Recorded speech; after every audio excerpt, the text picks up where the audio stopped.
Good morning, good afternoon, or good night, depending from where you're tuning in. Why we will invite you to type in the chat what country are you coming from. But let me start to welcome everyone that is joining us today in this very special climate talk powered by Porto Protocol. For those who don't know us, Porto Protocol is a global wine community sharing knowledge and solutions to bring climate action to life. Check out our website to get to know our solutions and network. But it's easy, it's portoprotocol.com. But why is this climate talk so special today? Today, we are launching a new project born out of our community we called Living Vineyards. And why? As an industry, we rely on nature, so we need to enhance and preserve the ecoservices that nature provides us, such as carbon storage, natural control of undesirable organisms, self-regulation, and reliance on the natural balance that biodiversity provides us. So, alarming is that the biodiversity is one of the planetary boundaries that is reaching a tipping point. That's why there's no time to lose. And we need to act collectively to tackle this huge challenge that we have. We need to establish measurable targets and workable practices to put in place. That's why today we are kicking off the phase one Living Vineyard project. What we're looking for is to select 20 pilot companies to come on board with us. So we hope to count on your involvement. And the first step is quite simple. Until December 1st, you can submit your interest on being part of our pilots or being a pilot company for the project by filling up a simple survey that we will share also in the link. I think it's on the chat already. What is our goal? Our goal is to align our community with the nature restoration law and to guarantee that by 2025, 20% of our member state is a conservation area, and at least 25 of our vineyards have ecosystems restoration measures in place. We believe that we, as a leading industry, can actively and collectively transform every vineyard into a living ecosystem. So this is a call to action. And it's triggered by these three amazing Porto Protocol members that are joining me here today, Nuno, Tom, and Manuel. They are the leading team, so welcome all by joining me. But let me introduce you to you, by any chance you still don't know them. Nuno Gaspar de Oliveira is part of our global steering committee, a biologist with deep expertise in ecosystems management, the owner of the consultancy Natural Business Intelligence. Well, we see him as a poet of nature. Tom Croghan, a cherished and very active member of the Porto Protocol, is coming from the US to join us and will support the work by sharing his own experience on how a wine producer can do great wines, working with nature as his big ally. And finally, but not least, of course, Emmanuel Bourguignon, a renowned soil expert and consultant, flying from France, will share his immense knowledge on how different practices and different crops can benefit the restoration of our ecosystems.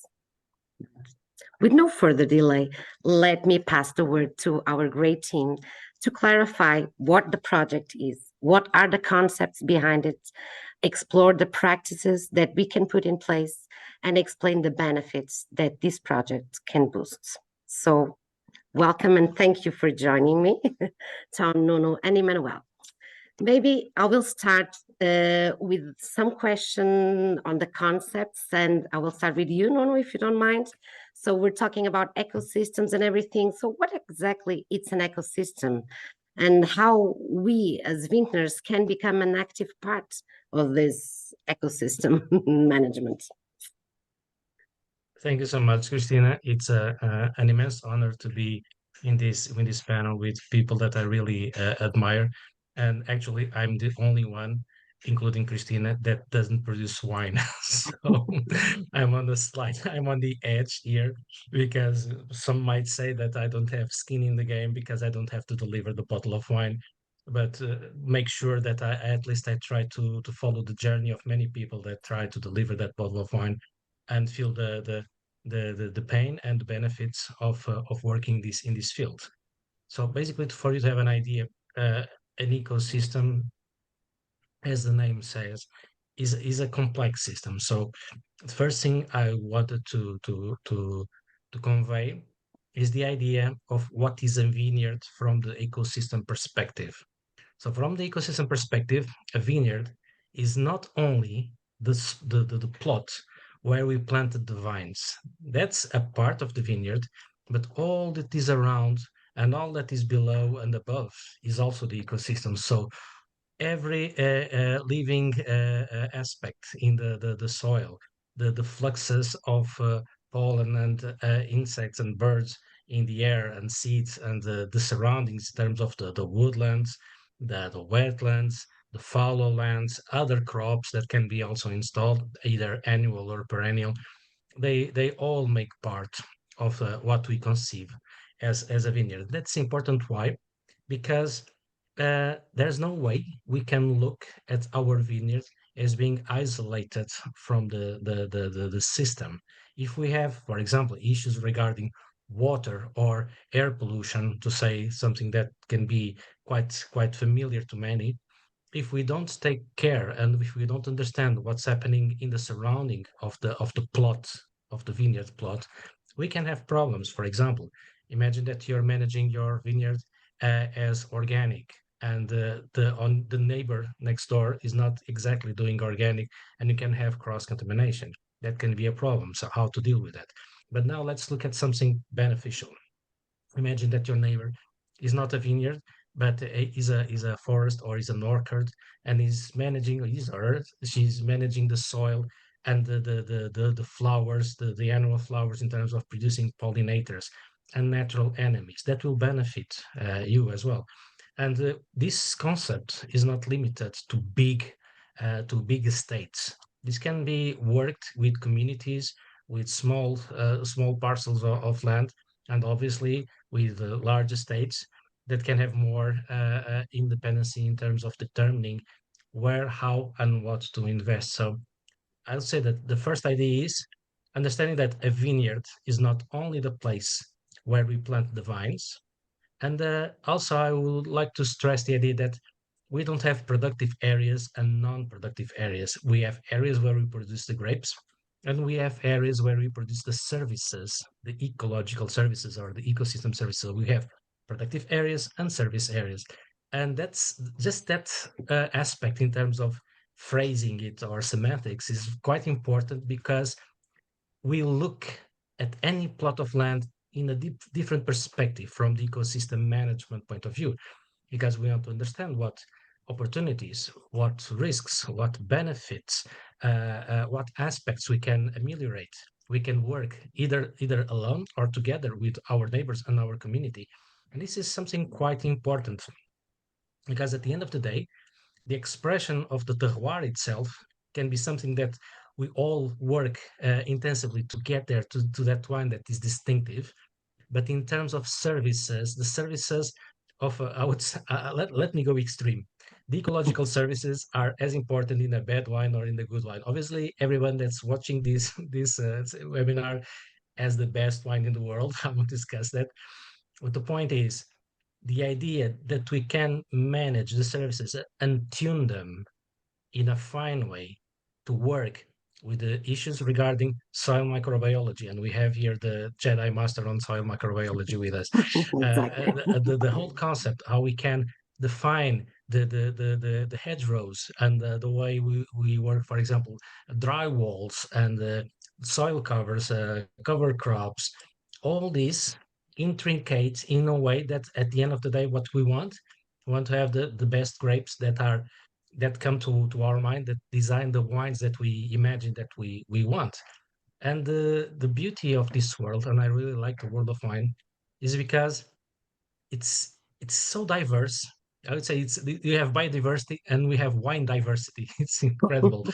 And wine is actually one of the most impressive and passionate ways to demonstrate biodiversity to a friend just by sharing a glass. So every time you share a glass of wine with your friend, you're explaining why ecosystem services and ecosystem management in vineyards matter the most. So this is just a general concept.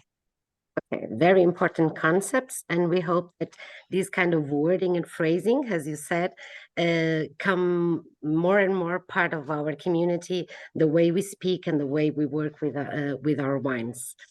Maybe I will pass on to Tom. Tom, you are a wine producer coming from a very different region from where Nuno is, that is Portugal. So you're coming from the US. And what kind of practices? And Nuno talked about even of the cross contamination that probably can happen. And I know you had a problem like that if you want to explore. But what kind of practices do you have in place in your estate in terms of ecosystem management? Looking in this case above, because we will have Emmanuel talking more of the practices below ground. But what kind of practices do you have in place that you can share with us and that will in a way benefit and enhance your ecosystem? Sure. And let me start by thanking you, Christina, and Nuno and Emmanuel. I'm really also honored to be here and for being asked to share our story, really. To go back to what Nuno was saying for a moment, all of the examples that he presented are biological. And so when we started down this journey, the arc of our path to ecosystem restoration, we were really looking to minimize our chemical and physical footprint in the vineyard. And we wanted to maximize the biological footprint. So everything that we do is really designed to try to accomplish that goal. We didn't really start out with this holistic vision, but it's really important to think about the entire landscape, as Nuno was pointing out. But we didn't start out that way. We actually started out by thinking about how we can just reduce the insecticides because we had mite infestations when we were using too many. Or in 2018, we had a vintage that was much like I understand Emmanuel just worked his way through, where we had biblical proportions of rain.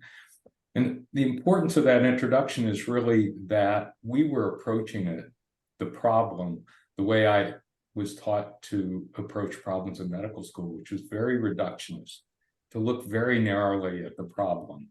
And that's a mistake. We really need to understand nature, and to properly implement, we need to think holistically.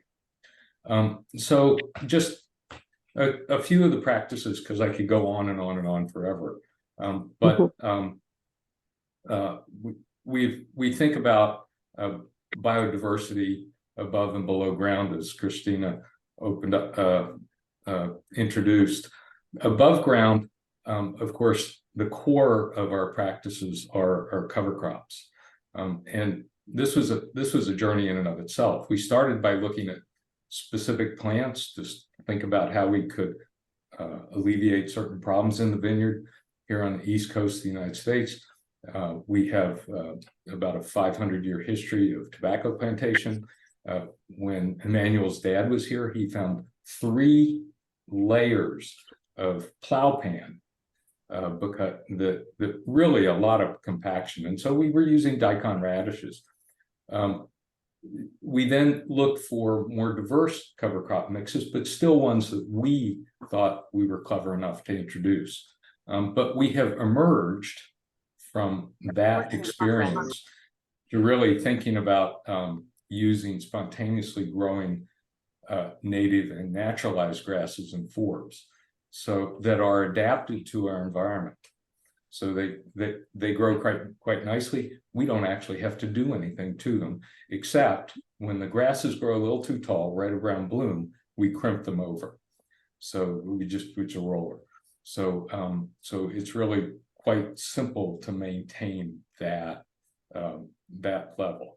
At any one time, this has been really successful. At any one time, let me say, throughout the course of the season, we do surveys within the vineyard, and we'll have 20 or 30 different plant species blooming throughout the course of the year, and there are flowers throughout the course of the vintage.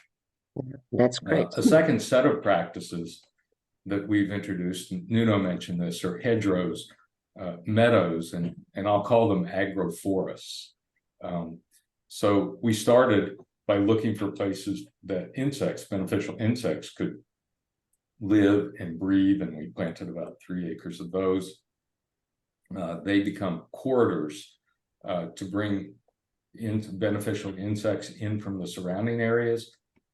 They can eat, they can rest, and they can repopulate the vineyard when we disturb them within the vineyard itself. We've also this year added 2 acres of tree plantation that provide nesting spots for birds and other animals. In fact, one of the really interesting things is that we have now have kestrels, and we've deliberately added kestrel boxes.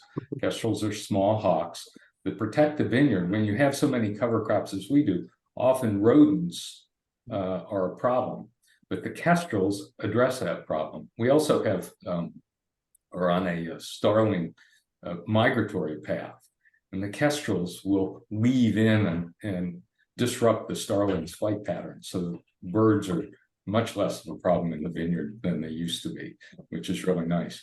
Christina mentioned one of the problems that we had with pollution from our neighbors.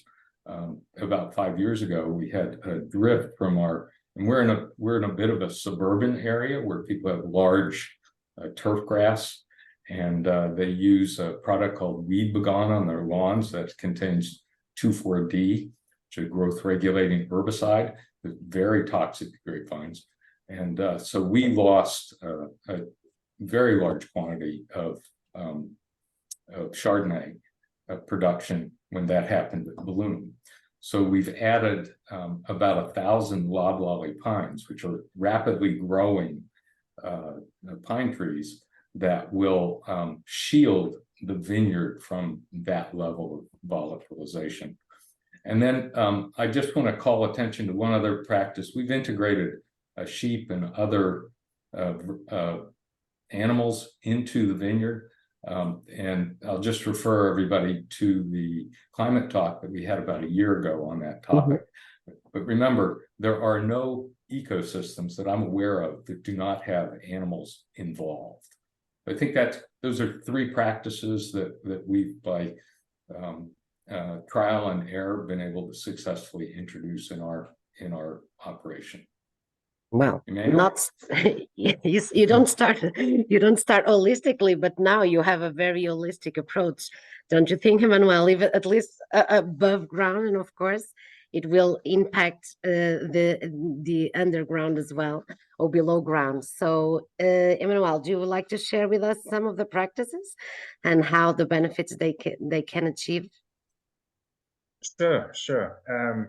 I would say kind of linking with what Nuno has been saying and Tom, I think it's important for people to have certain concept as well in mind when we're talking about ecosystem and dynamics. I know, and Nuno could go on this, I'm sure, more proficiently than me. But one thing I find very, very important when I'm working, looking into the soil and the health of vines and everything, I'm always interested about what I could call the edges or the boundaries, the transition zone, because like in any ecosystem, the richest part of the ecosystem are usually those area of transition. You know, the transition between the hedge, the meadow, and then the short grass, or when you're at the beach where you have the corals, where in the shallow water, all those transition zones are very important. In the soil, it's kind of the same. Like when you look at where is the biggest riches in the soil, it's not necessarily, I'm talking biologically, microbiology.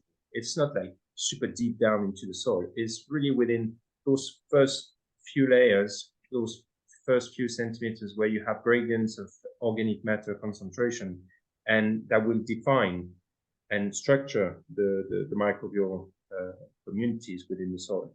So when you know that, and you start to look at how we've been managing vineyards for many centuries in some part of the world, you realize that, first of all, vineyards in itself are not natural at all. I mean, they don't really exist in nature. You know, I mean, vine in itself is a plant, is a forest plant, really, and so the vineyard in itself is something of an oddity. You know, it's an ecosystem that shouldn't exist, but we have to we manage it this way because we want to make delicious wine that we can enjoy, and so within this system that I will say, at its core, it is unbalanced because it's not natural. There are still many ways of trying to imitate what nature does and try to make this vineyard as close as possible to, let's say, an ideal ecosystem, an optimally working ecosystem. For us, like all expertise being the soil, soil is kind of our entry point to try to see to which level the vineyard is working or not working, or let's say how far the vineyard is away from the ideal ecosystem, and looking at let's say the organic matter within the soil, the type of organic matter, its composition, the quantity of organic matter, and then linking this to the microbial population and the structure of those microbial population, whether you have a lot of bacteria, you have some soils, the way they've been managed have been only promoting bacteria, and you have other ways where you can have more fungi in the soil. Unfortunately, modern agriculture has pushed forward more the bacterial world than the fungal world, and you know, the mycorrhiza, for example, who lives in symbiosis with the vines and with many plants, almost every plant actually.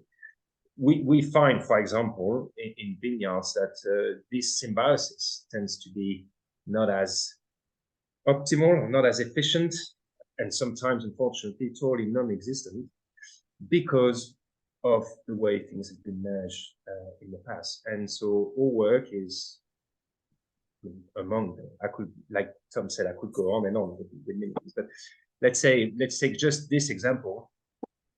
Will be, for example, if we detect that the way the vineyard has been managed and that the organic matter we have in the soil tends to encourage too much bacterial community, is try to give tools to the vineyard manager to try to push back, let's say, the fungal community, because the fungal community will bring you other benefits, other services, disease suppressiveness, I mean, lots and lots of stuff. So then we will look again within the vineyard, the ecosystem. What are the resources we can count on to try to improve the fungal community of the soil, and that's where sometimes we'll be working in vineyards where you realize that the person is burning all the prunings. That, you know, during pruning time, all the shoots are being burnt. So that's lignin, carbon you cannot count on to feed the fungal population. Let's say you don't have any hedges around and so on. And then you realize that overall the system is lacking wood source to try to feed those fungal communities. And then we will then work with the vineyard owners to try to see how we could bring back the tree in the system, so that on top of having all those above ground benefits we talked about, we will also start to have like below ground benefits for the vineyard, and it could go into services that sometimes people just don't realize. If we talk about fungi like Basidiomycetes that are free living fungi in the soils, and they are mostly lignin degrading fungi. They are amazing organisms to increase the water holding capacity of a soil. So just by increasing, this population, by having good practices, you will also reduce the stress sensitivity of your vine, and then you realize that you can trying to change one parameter is actually having beneficial impact on many of on the others. And, Yeah, because So- sometimes, well, those microorganisms are not so visible as birds and and No. other animals in the vineyard, but they have such an important role. But do you think farmers, independent of, because I know you deal with different types of viticultures and understanding, so this is what these practices are possible to implement independently of their type of viticulture, if you're organic or biodynamic or sustainable or regenerative. Well, there are so many names, but are farmers aware of already aware of the need of putting in place this kind of practices and the impacts they could have, or it's a learning curve that we are in? I will say, regarding the type of practices they have, I mean, it's never too late to start something. I mean, for sure, I think the ultimate goal would be to try, because especially viticulture, it is a system where I think we can manage the soils without pesticides and things like that. I think in the end it is possible. It's life without wine will be extremely sad, but it's probably not as important as bread, or we could argue that, but let's say I think in the long run someone could. There's always time to tend towards organic or biodynamic and all these things, but it's not a prerequisite to start to establish starting planting trees or starting to think about how you're going to change your carbon input in the soil. I mean, these things they should be done regardless of whether you're using chemicals or not. That's really important. Of course, the chemicals will. Now the scientific literature is abundant enough to prove that they will slow down your progress. At some stage, if you want to step into another gear, if you want to speed up the process, at one stage you will have to really think harder. How can you stop using the chemicals? But the farmers, I will say, they are aware. Like nowadays, they are far more aware of this than in the past. To me, what I see often is either a misunderstanding or they have misconceptions about how I'm talking about my specialty, the soil, microbiology, and all this, and how I will say one of the common mistake, for example, is to think that just because you've added carbon to your system, you're having you're doing things right.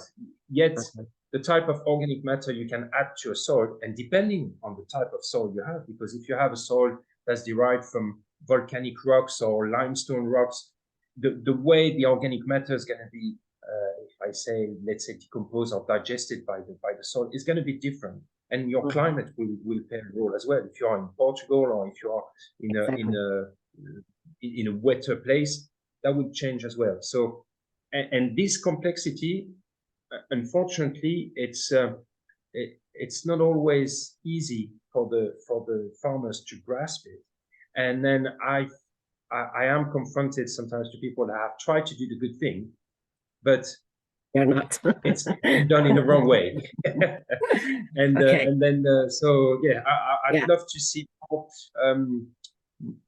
either like education or more in-depth when it, and we go back to more like school and when there's a training for becoming, let's say, a vineyard manager.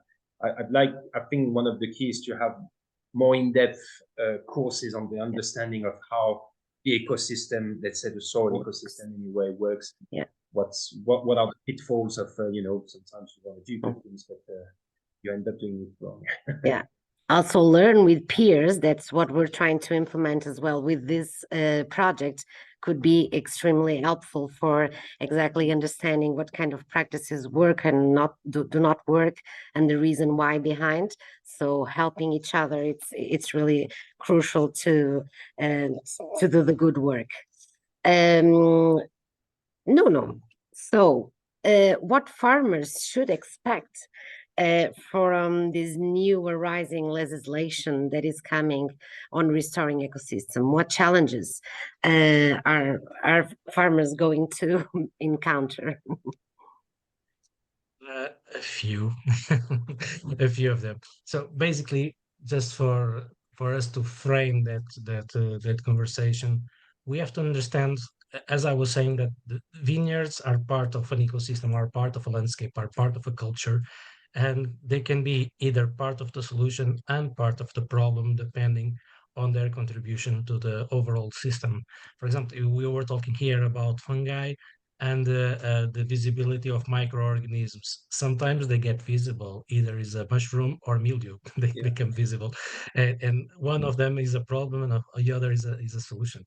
And one thing that I was really interested, I was fascinated with Emmanuel's lecture on how this works, because we've made some really wild experiences. Me and my friend Paulo Pereira is like the super botanist and ecosystem manager that's working with us with a huge amount of knowledge on how this works. And we've been trying things like, for example, using litter from the nearby forest to cover some part of the vineyard and see what comes out of that, how the plants react. And in fact, plants seem to the vines seem to love being in contact with other plants. There's this whole idea of the wood wide web, how the plants connect with each other. And I just read a very fascinating piece saying that vineyards are not trees by itself. They're climbers. Emmanuel was saying, where do the vines come from? They come from riparians, from wetlands and streams. So they are trees that grow in combination with other trees, and they climb other trees like lianas, So, in fact, we have transformed a species of plant that has been adapted during millions of years to be in contact with other plants, and we have isolated it from the system. And often we have put this plant in contact with exact copies of the same plants. So it's like they're talking to each other, and every time we're just talking to each other, the conversation gets quite boring because at some point we exhaust the conversation. That's why we're talking with the people that are following this talk, because it's important to have different points of views. But imagine this in a more practical event.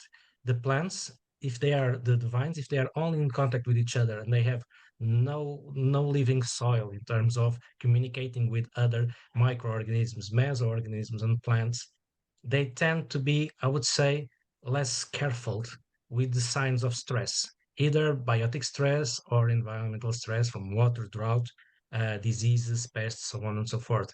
And what we have seen systematically is that these plants are amazing and they can express themselves from genetic points of view, what's called epigenetics, activating and deactivating blocks of genes that will in fact allow them to activate defense mechanisms or allelochemical mechanisms to attract controls, natural enemies to control the pests and disease vectors. So this is why regulation comes in such an important moment, because, for example, the same products that we can use, for example, to mitigate risks from fungal diseases, can be in fact affecting the fungi in the soil and affecting the wood wide web and affecting the soil system. So it's important to have regulation that recognizes the functioning of the system, either regarding the pesticides and herbicides, and often herbicides are seen as indirect problem because we're managing plants that are competing with the vines. Well, actually, like in any other plant, there's a time in their life cycle that competing with other plants is actually beneficial to the vineyard, but we can talk about that later. but because of the roots and their defense system and activating those good genes and so on and so forth. And we have to acknowledge the importance of understanding the system as a whole. For example, the idea of pollinators in the vineyard. I was once debating this issue in a seminar as well, and there was this very important professor saying that I was being quite unaware that vineyards are not pollinated by animals; they self-pollinate. And I said, maybe that's a problem in your vineyard. In my vineyards, I don't have just vines. I have many other plants. I have I have I have tens of plants of annual species and perennial species that grow on the vineyard or nearby the vineyard and sustain that whole vineyard. So pollinators are very important for the system. And this is very important in terms of system thinking. Hence comes the regulation. So we need regulation to understand, to address issues regarding soil health, regarding the transitioning in terms of usage of pesticides and herbicides and I I'm missing the point, fertilizers as well, because obviously you cannot just go from one thing to the other without making a there's a progress. It's a roadmap. And I've been watching that all over my life. Every time we try to just change things magically, problems occur. So the resilience is being stressed instead of being implemented. And also the idea that we need conservation areas within the vineyards. We need, and we are able actually to promote biodiversity conservation in the vineyards, either plants or animals. There's lots of evidence that we can have industrial vineyards with protected plant species. We have lots of evidence that in our work we can share it with you if you want. Lots of evidence. For example, in a vineyard that we are working with, uh, that vineyard represents something like 700 hectares in that county, and it has 80% of the plant diversity in the county, and the county is quite big.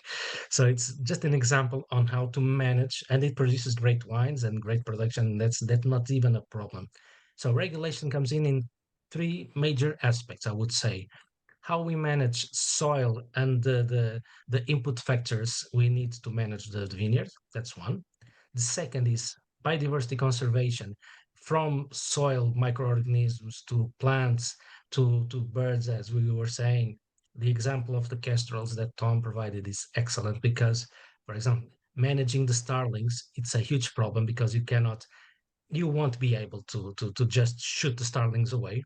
But when the starlings see a hawk or a kestrel or an eagle, it's not that the eagle or the kestrel is going to eat all the starlings, but they tend to behave. It's like there's someone there that makes them behave, and they don't form those clouds, those huge flocks of starlings, and they don't just vint the vineyard in a day.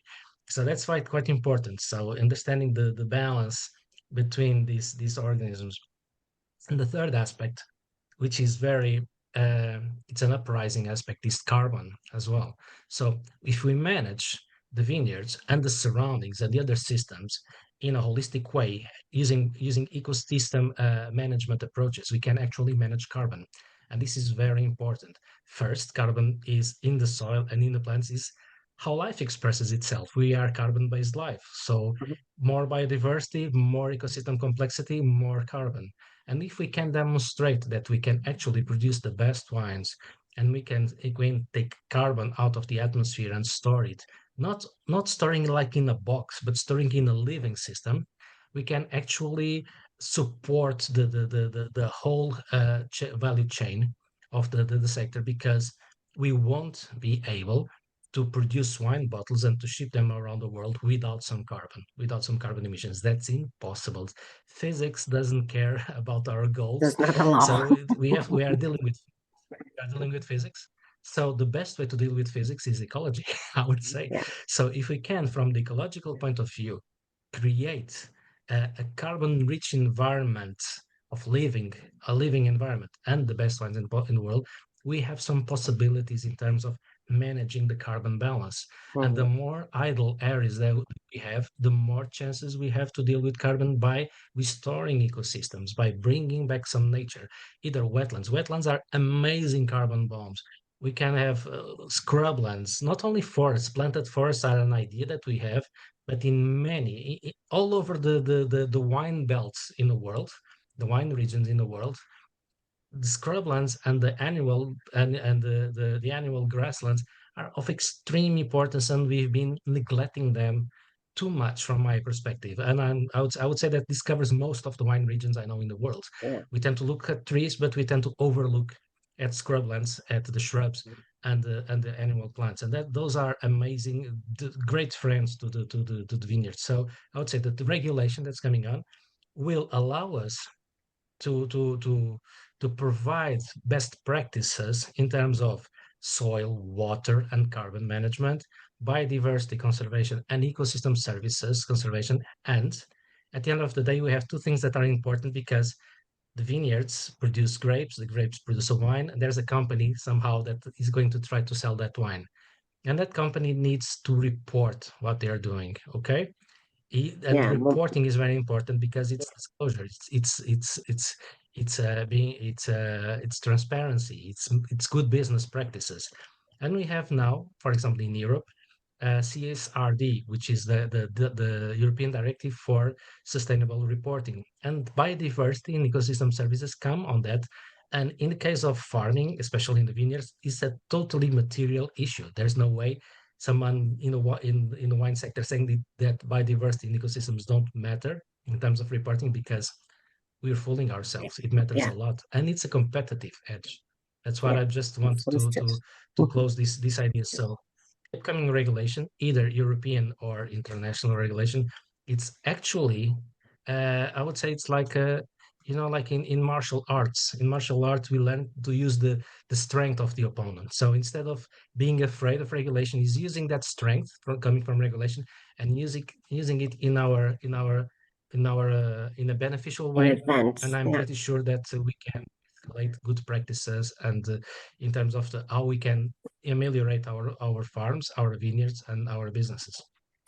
We have a question, Nuno, regarding exactly in fact, we need regulation, but it seems that science did not figure out everything yet. So is it too early, maybe? So is someone in the audience asking us? Science is like that. After replying to a question, gets 3 more questions. That's how science works. Science will never have an answer to everything, because we will have always more questions. And I had a great ecology teacher, a professor back in the university, and she told us something that's quite important. You think that you're going to be great scientists because you provide answers? You will be amazing scientists if you provide new questions. This is quite important, but less philosophical than that. We are ready. Obviously, we have different levels of readiness. We're talking here with people like Tom and Emmanuel. Obviously, this is the kind of readiness that requires years of practice, like it requires decades of experience and learning from who came before us, and looking around at different kinds of types of production and different regions of the world. But obviously, this is what I like the most in Porto Protocol. It's precisely this cross-pollination, this is transmitting this information. So if we are ready, if we have questions, we are ready. If we have more answers than questions, maybe we need to go back, as Emmanuel was saying, go back to school and learn how to make questions, because I have a good friend working this business, and he says that he's tired of saying that this was an atypical year, because every year is atypical when you're making wine. So more and more each it's time. like that. Wine, yeah. Wine sometimes is like that. You need to be aware of what you're doing. Never that you're going to do in terms of ecosystem management is 100% sure. There's always this margin of questioning if that will work, and it's some fine tuning, but that's the process. And you can see, and I've been following many projects all over the years. If you go through this road, things get better and better and better, and you get the grapes, and you get the wine, and you get the business. So there's no doubt that this is a road needs to be traveled, and Exactly. everybody has its space and its rhythm. But by going together, obviously, we can at least chat with each other and understand a few things and learn new questions. Yeah, great. Tom, so Nuno is talking about exactly this learning curve and everything. What were your main risks involved in implementing these kind of regions, and if you feel any impact on your wine?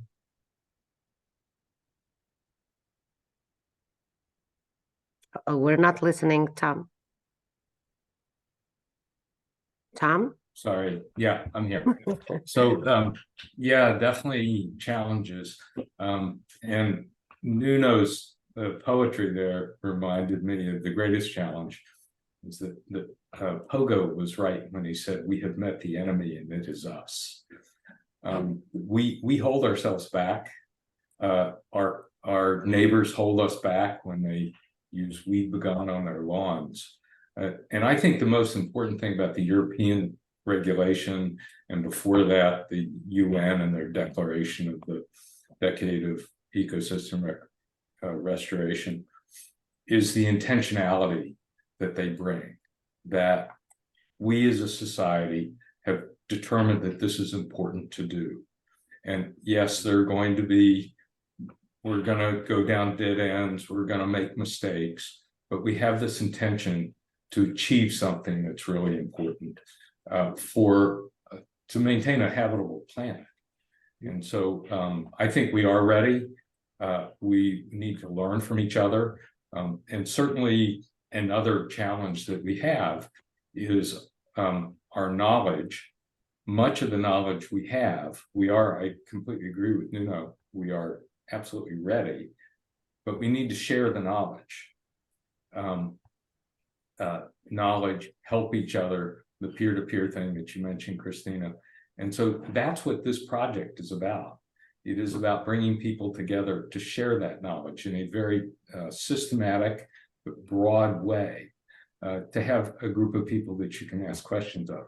And the other thing that we've struggled with here is knowing how we're doing. And now we've developed a set of simple measures here, like measuring organic matter, that help us determine whether we're on the right path or not.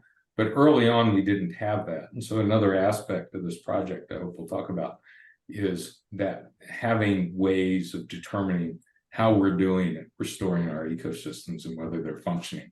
At the end of the day, you will determine it because we have seen direct effects in our vineyard.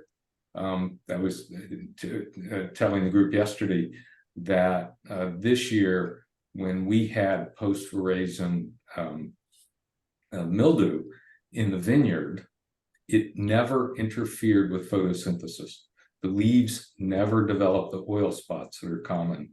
The leaves survived throughout in fact, they're still there. And it's because the plants have become healthier.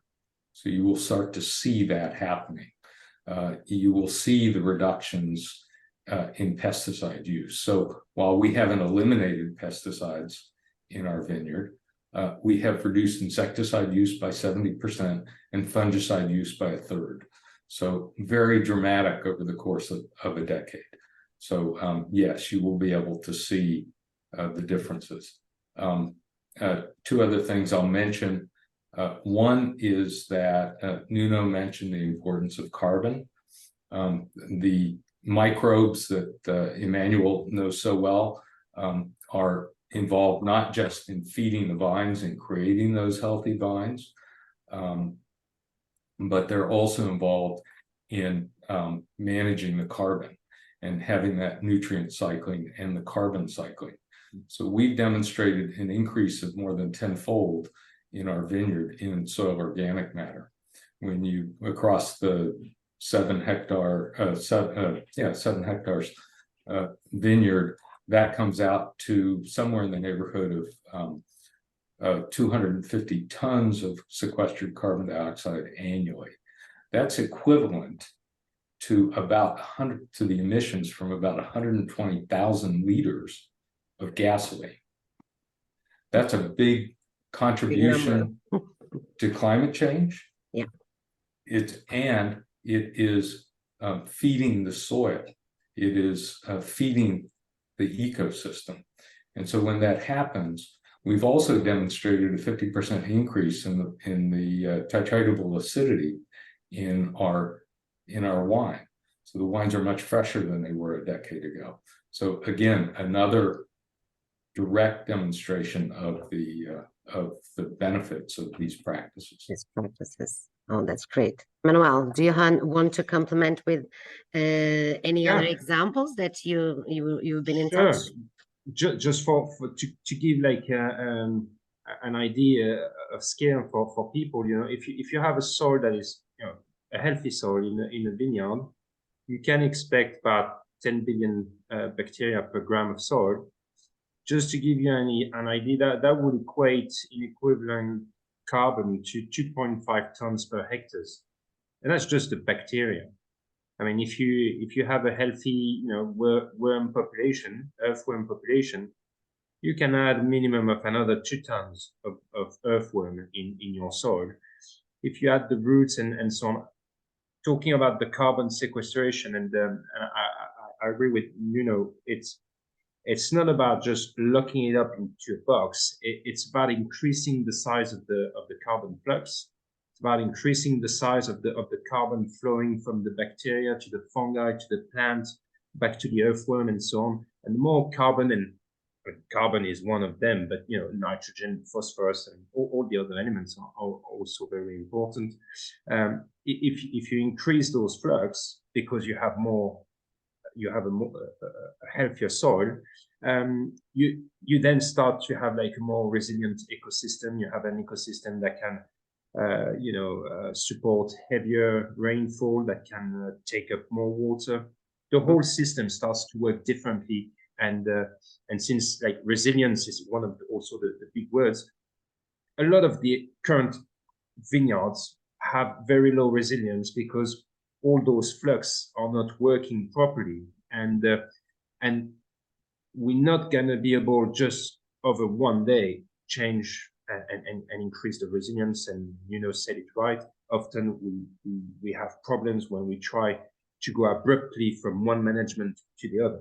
It should always be a transition, because life, it's a continuous movement, and once you have an ecosystem that try to find its balance in a certain under a certain management, the day you decide to change that management towards more virtuous practices, if you do it abruptly, you will break the equilibrium that was in place, and you will end up with more hardship than positive things. So you always have to be sure you do things slowly, consistently, and then that's where you get the best effects. Regarding the soil, I had another number in mind for the people to. We talk a lot about the bacteria and the fungi, the earthworms. There's also, like, we look also at like arthropods in the soil, like columbotas, acarians, and myriapods.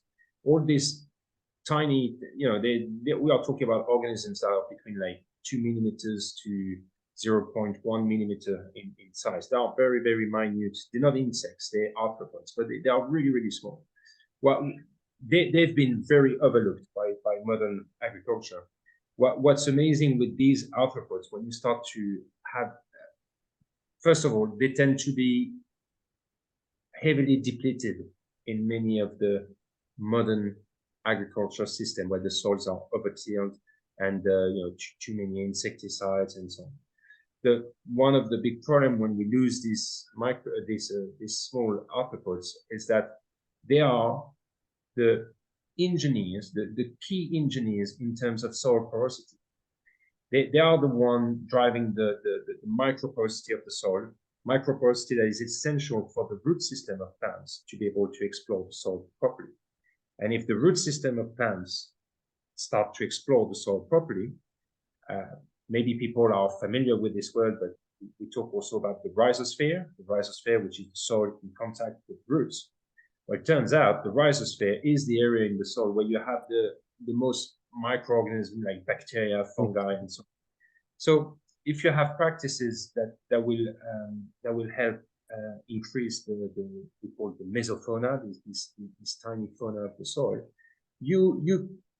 if you try to tackle the problem of root depth in your vineyard, you will have an impact with the root depth because you have increased the oxygen of the soil, and you increase the whole thing starts to work better. So really all the practices that can have impacts on either the microbes or the arthropods is really important. And the other thing I wanted to say when Nuno was talking about the questions, in science you tend to bring, the good science is you bring new questions, and when you answer one question you come up with 3 new questions. It is important for people to understand we are in a society where science is all God. I mean, science is the new religion, and we want science to answer everything. We have to be humble enough to understand that when we talk about ecosystem, about life, about, in my case, soil and interaction between soil, plants, and microbes, you are facing a system that is so complex, so diverse, that at one point you have to accept that it is important to understand the overall, I would say, rules of the overall laws that make those systems work. Regulate. But we will never be able to understand and know every single bolts and small aspect of the system.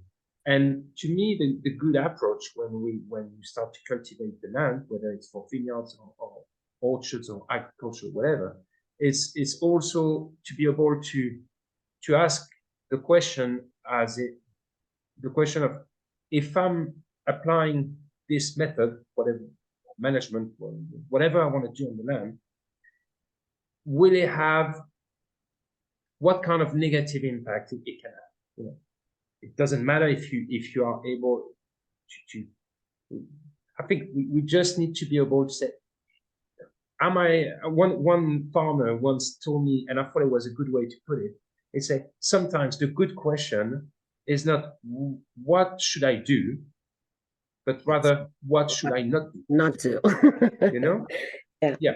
So just take that step back and take the time to observe nature and how it works, and try to not be like, accept that we will never be in control of everything.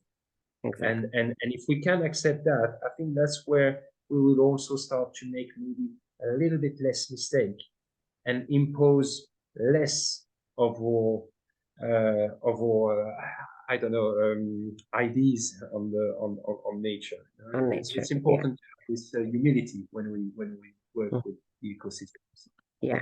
Indeed, we have 2 questions on the Q&A about studies that support exactly again guidelines that support the interaction between different cultivation practices, carbon sequestration and biodiversity in vineyards, and another question about the type of irrigation systems and the impact on the soil in their dynamics and microbiology that probably we will be able to collect and send, because we're just approaching the timeline of our conversation, but we will try to get all the information together to send to all the people. But I don't want to finish our talk today without asking you two things to all of you. So 3 steps where to start. And the final question, why our members should join us on this Living Vineyards project. So who wants to go first?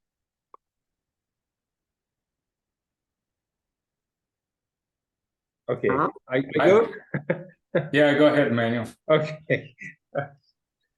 3 steps. I would say first step you can do is, there's some very good books about soil and how soil works, and just try to understand soil in a more, and that, to me, that would be a first step. Second step, and I go back to the fungi I talked about earlier on, is talking about, we talked about carbon. Start to think about lignin. Start to think about the carbon that is produced, like the lignin is a molecule that is produced by wooden plants, vine included, and start to think how you manage the lignin cycle within your ecosystem. And finally, my third step will be, and echoing back to what Tom said, regarding cover crops, like putting plants into the system, great. Please take the time to observe what the natural spontaneous plants are doing and what are their cycle, and you will find ways of naturally getting them to flourish in your system. I don't have time to develop, but I had several cases where we've managed to change the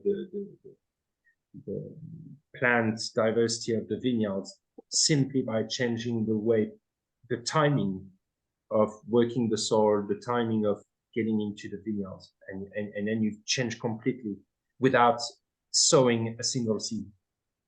So yeah, that'll be my 3 steps.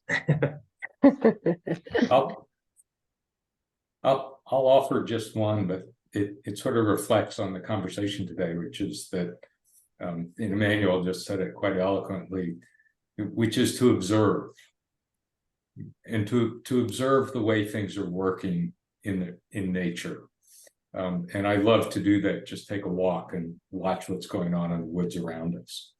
There's a famous chemist named Leslie Orgel who once said that evolution is cleverer than you are. That plants and microorganisms have had 400 million years to work out their relationship. And so it's really fabulous. So you can think about the miracle of what we have in our vineyards. When viewed from a different perspective, vines use solar power to remove carbon dioxide from the atmosphere and store it in the ground and feed the microbes. They produce wine as a byproduct and oxygen as a waste product. Now, Emmanuel's father once told me that we would be successful if we were clever, but I am never going to be so clever as to come up with a system as elegant as a grapevine. Yeah. So okay, I will just Thank try you. to finish with a trip from Japan to Portugal. Okay. Starting in Japan, one of the most revolutionary thinkers in terms of agroecology, Masanobu Fukuoka, the father of permaculture. He was an ingenious man that discovered the importance of procrastinate to produce food. So just to understand how nature works, and like Emmanuel saying, less hands on the system and more eyes and ears and thoughts on the system to see how it evolves. Back in France, we had Jean-Jacques Rousseau, one of the great thinkers of the Illuminism, saying that it's most likely that the humanity, the man, is closer to the divine than closer to the deep, to the abyss. But we need to take a step towards the divine, otherwise we'll be falling into the abyss. Now let's go to England. Keats was very angry with Newton because Newton unweaved the rainbow. So the rainbow was this like magical happening with 7 colors, and Newton just spoiled everything because he described how the rainbow works. So sometimes the magical thinking is important for us to act. And now back in Portugal, what I saw from working in vineyards for almost, I would say, a long time now, more 25 years or so, I say that every time I saw a vintner, a landowner, a land carer giving love to nature never gave back love to him. So this is important. Giving love is providing attention to the details, to understanding the system, to listening to the buzz that goes around, and tasting the air, and touching the soil. This is very important. This is not poetry. This is actually management. So it is very important to provide love, and provide love is provide attention, provide care.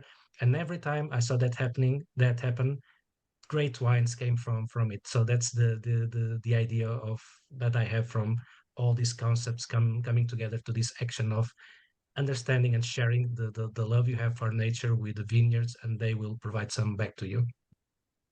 Thank you, Nuno. So the why joining this project, well, today was just a short, slim of what we could learn from each other, how can we support each other by sharing what we are doing, and the idea of getting started with a pilot, and they're evolving to the community and wider to the whole wine world until 2025.